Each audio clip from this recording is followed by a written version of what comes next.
and welcome back to my channel. My name is Eleanor and today I'm going to be doing my 5th video in my Reliving My Teen Vampire Obsession series. So this is the video series where I'm rereading all the vampire books I read as a teenager. This series, when I think back on it, is actually very problematic and it's not something I would ever pick up today because it's just not what I read. And that series is the Carpathian series by Christine Feehan. This is a paranormal romance series and it's actually very problematic in my opinion when I think back on this. I only ever read the first 4 books in this series. The 4th one I had on ebook, so I don't have a physical copy. And I believe I got most of these in charity shops. This is the first 3 here. And I thought I would like this series. I went into this young thinking, I'm liking my vampires, let's read about another vampire. I did like the first book, but then when I went on to read the subsequent books, I realised that they're all singing from the same hymn sheet, and I was a bit like, this isn't really my cup of tea at all. This series is really lengthy. This first book, let me get it up so I have the facts correct. The first book, Dark Prince, which is the one I'm going to be reading today, was published in 1999. I can't quite remember when I read it, but I would have been about that 13 and 14 age, which was when I was first reading most of these books. And this author is still publishing these books. She has book number 30 coming out in 2020 for this series, which is absolutely crazy, and they all have the same theme. So the first one, Dark Prince, the second one, Dark Desire, the third one, Dark Gold, the 4th one, Dark Magic. So yeah, what I remember of this series, and I haven't reread it, my Goodreads says I last reread this book in 2015, and I think I don't mind rereading this first one because I just find it quite nostalgic and I don't take it too seriously, but it's paranormal romance. Let me explain actually what's going on. So this first one, you're following Raven, a young woman who has the ability to read minds, and she's very troubled by that because she's been helping the police find serial killers, and that's obviously deeply scarred her. So she's come to the Carpathian Mountains to have peace away from other humans, just to rest her mind, rest her soul, and find peace. She meets Mikhail, and he is a Carpathian. So in this world, there are Carpathian people who you would think of as vampires, but they're not actually vampires. So the Carpathian people have the ability of like they can shapeshift, they can't come out during the day, and they can commune with like wolves and stuff and some elemental things, and they've got the ability to heal each other. They have very long lifespans, and this is about soulmates. So a Carpathian male who doesn't have his soulmate only sees in like black and white. They don't have colour in their vision, and they've never seen colour until they meet their soulmate and they get exposed to colour vision, and that stops them being depressed. And Carpathian men who don't meet their soulmate, and if they're crushed by their long lifespan without their soulmate, I can't remember what it is that triggers it, but they can trigger it, and I don't know if it's taking an innocent life or killing someone while drinking from them. They turn evil into a vampire, and it's the vampires are evil and they're turned Carpathian males, and the Carpathian men are charged with like hunting down the vampires and like eradicating them. But it's so it's like a paranormal romance with a bit of a plot, but not really. And I believe the reason why I stopped liking it was because every single book thereafter it was like a strong, independent woman who don't need no man, and then the Carpathian man comes and sweeps off her feet and like controls her and takes over her life and doesn't allow her any liberty or any freedom, or she's not allowed to think for herself or anything like that. So I think that's why I stopped liking them, because it was just taking the freedom and the will of these women and reducing them to like homestead women, which is fine if you want that, but the first 4 books were kind of the same thing. It was like Carpathian men finding their soulmates and just kind of and that's not very feminist of them. So I think they're just all pretty samey. I think I liked this first book out of the other ones I read more so just because it had a little bit more of a plot, I believe. Yeah, so I believe I've waffled on long enough. I'm going to reread this and see. But I think out of all the vampire books I'm rereading for this series is the most problematic. And I wouldn't recommend you pick this up unless you're an adult and you do a little bit of research and maybe you're happy reading things like this because you know it is totally fantasy.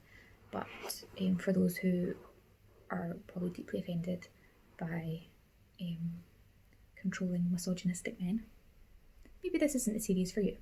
But onwards and upwards. So I think I'll stop waffling and get to reading. This first one is 308 pages, but I've got the little small print mass market paperback edition. So I'm not quite sure how long this will take me to read, but I have reread this before. So yes, onwards and upwards. Finished.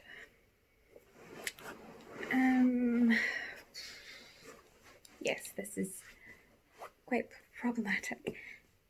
It's basically erotica with some plot, but yeah, this is quite problematic. If you like just escapist fantasy and you don't mind slightly problematic things and you're just happy just to read something for a bit of fun without it being serious, go ahead, read it. But there's a reason I stopped reading after 4 books and didn't continue and read all 30 of them. They're quite samey. So it's about, as I said before, Raven, who has the ability to read minds, comes to the Carpathian Mountains in Romania to kind of forget the bad memories of trying to track down serial killers. She meets Mikhail, who is the head of the Carpathians. He's the prince, and he looks after his people, and he's lived for 1,000 years or more. And after a while, after a few centuries, the Carpathian men lose their emotions and lose their colour, their sense of colour, and only being reunited with their soulmate and connecting with them do they gain back their emotions and their ability to see colour. Very few of their women have birthed girls. They just keep having male children, so the Carpathians are dying out, and that's where it starts. It's like, they're a dying race. They're not able to produce the children or women to join and allow these men to connect with women, so they're turned into vampires. And it's about people hunting the vampires and killing them and all that sort of stuff. And then the main focus is Raven getting engaged and meeting with Mikhail within a day of meeting him, and her getting transformed into a Carpathian and getting hurt and all this next things. But so it's fine. It is an interesting story. I think the story I actually would have liked out of this is at the very beginning and snippets throughout. You hear that obviously Raven uses her ability to read minds to track down serial killers. I think I would have preferred that story. Her being in America and her using her powers to track down killers, murder mystery style. I think I would have liked that story rather than this. The whole way through, it's Raven's story is spoken of being a strong, independent woman, and she can do it. She has free will and do this and the next thing. But at every turn, Mikhail is forcing her, and the book gives the illusion of her agreeing and giving permission for things, but he really is he's just forcing his will on her. And yeah, there's just so much that she doesn't want to do that ends up happening, and she forgives him or things like that. So it raises questions of consent, because he's obviously got the power to kind of compel people and force his will on others to make them do what he does. And he does that with Raven quite a lot, but she kind of forgives him and tells him off, but he still does it. And obviously it's kind of explained away that that's in his nature. He's Carpathian, he's not human, that's just the way he is. And yeah, to an extent that's true within this story. but I'm not sure how I feel about that. Yeah, and by the end of the book, they've known each other. I don't even know what the timeline is.